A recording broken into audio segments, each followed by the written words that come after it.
Peut-être notre situation a-t-elle, dans ses difficultés mêmes, une vertu identique à la destruction de Jérusalem au temps du prophète Jérémie. L'incompréhensible dépouillement des vêtements triomphaux du christianisme en Occident nous indique certainement que nous sommes appelés à accepter la même purification radicale, douloureuse et nécessaire pour placer notre espérance en Dieu. Notre temps a cette mission historique, difficile et exaltante. Contrairement à tant de nos devanciers que les succès de la foi pouvaient aveugler, nous n'avons plus tellement d'autre choix que le désespoir devant la catastrophe ou l'espérance en Dieu.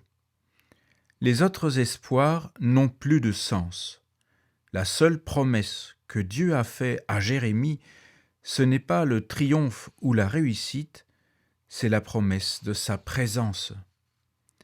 Pour accueillir cette promesse donc, il faut renoncer au faux Dieu. Certains renoncements se sont imposés d'eux-mêmes, au prix d'amères déceptions. Le progrès inéluctable n'a pas tenu ses promesses, et nous en sommes tristement orphelins. Alors grandit du même coup le faux espoir symétrique.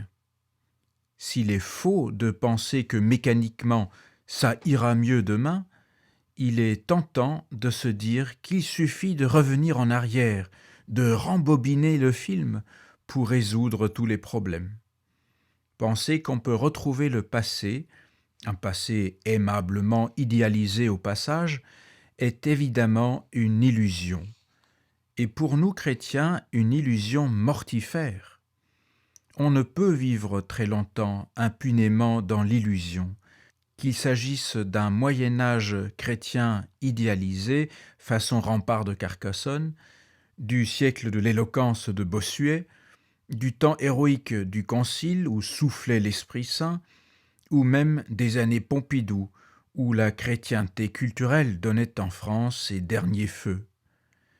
Il ne s'agit même pas de remarquer que ces époques, parfois présentées comme idéales, n'ont certainement jamais ressemblé au royaume de Dieu, contrairement à nos reconstitutions costumées, et qu'elles ont connu, comme toutes les autres, leur combat, leur poids de péché et leur part de grâce. L'enjeu n'est pas au débat historique, mais à l'amour du réel. Les souvenirs sont peut-être plus doux, mais ils n'auront jamais la saveur du réel, la saveur du seul monde qui nous soit donné. On n'espère pas dans le passé, on ne peut qu'espérer dans l'avenir. Le passé est toujours plus rassurant. C'est fait, on connaît la fin de l'histoire, même quand elle est tragique, elle ne porte pas en elle l'angoisse de l'incertitude. Mais de ce fait, elle n'apporte avec elle aucune surprise, aucune nouveauté. Les délices de la nostalgie en masquent le poison.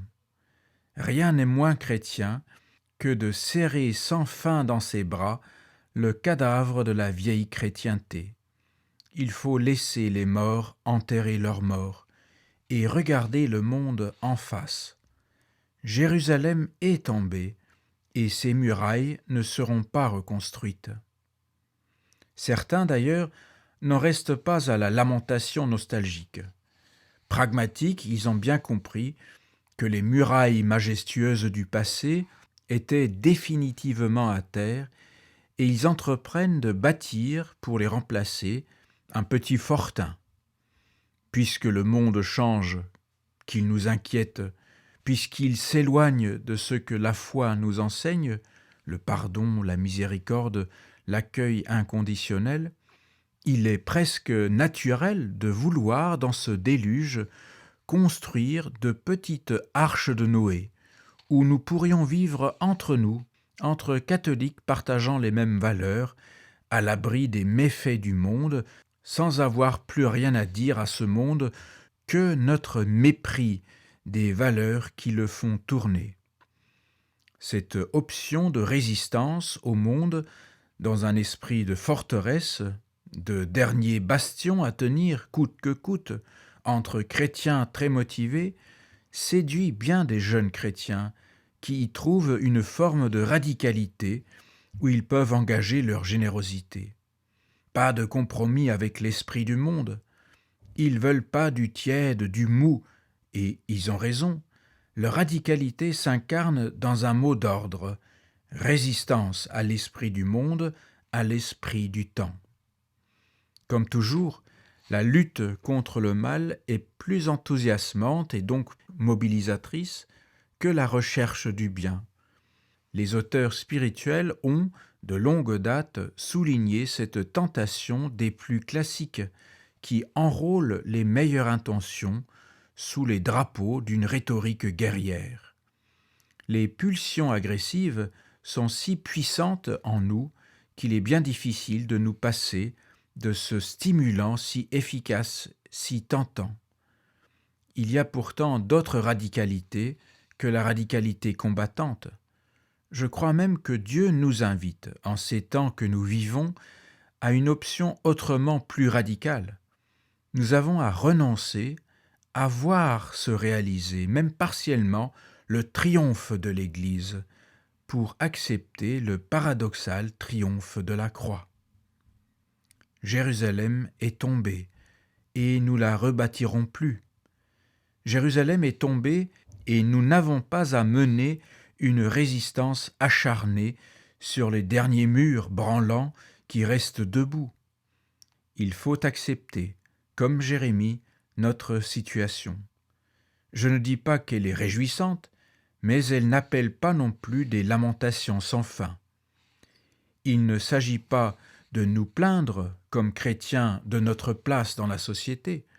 Je comprends qu'il soit douloureux de ne plus occuper les places d'honneur et se sentir l'objet de moqueries faciles dans la presse, à la télévision, c'est difficile. Mais résistons à la tentation si confortable de nous poser en victime. Faut-il vraiment participer à cette course à l'échalote ridicule où tous les groupes, toutes les confessions veulent se présenter comme des martyrs? Il est vrai que le christianisme est certainement en France la seule religion dont on peut se moquer à peu près sans risque dans l'univers médiatique, parce qu'elle reste dans les esprits l'expression majoritaire. S'en moquer, c'est encore se moquer un peu de soi, pas mépriser les autres. Et de petits Voltaire, libérés de la menace de la Bastille, peuvent se donner au passage le doux frisson de la transgression sans danger. Les chrétiens, qui vivent déjà douloureusement leur nouveau statut de minoritaire, ne profitent donc même pas de ces avantages. Mais si je suis le premier peiné par une caricature injuste ou insultante, je souhaite de tout mon cœur qu'on puisse continuer à la produire sans risque. Parce que brandir la christianophobie comme concurrent de l'islamophobie et de l'antisémitisme sur le marché de la victimisation, c'est oublier un peu vite que Jésus avait annoncé à ses disciples d'incessantes persécutions. Nous devrions toujours être surpris, sous nos latitudes, de ne rien vivre de plus grave, rien qu'on puisse appeler persécution, sans tomber dans l'indécence, en particulier vis-à-vis des véritables persécutés qui ne manquent pas sur cette planète. Il est vrai que l'immense majorité des attaques et profanations de lieux de culte et sépultures en France visent des sites chrétiens. Faut-il chercher à tout prix à en émouvoir l'opinion? Il y a mieux à faire. Aimer ses ennemis, prier pour les vandales. On ne peut pas dire qu'on ne savait pas. Tendre l'autre joue ne fait pas partie des commandements optionnels. Jésus l'a assez répété. Mais surtout, aimer se présenter comme des victimes, c'est faire triompher le mal. Car alors le mal qu'on m'a fait devient ma seule légitimité, quand ma légitimité devrait être, au contraire, le bien que je m'efforce de faire. Jérusalem est tombée, et il nous faut en faire le deuil si nous voulons commencer à espérer en vérité. En faire le deuil, mais ne perdons pas notre temps à nous en lamenter.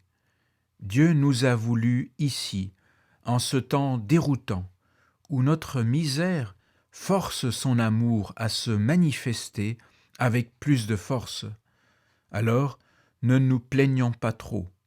Même ce réconfort-là, un peu glauque, franchement sinistre, mais si séduisant, il nous faut l'abandonner, car alors nous risquerions de ne pas entendre, au fond de nous, le chant d'allégresse qui ne demande qu'à naître.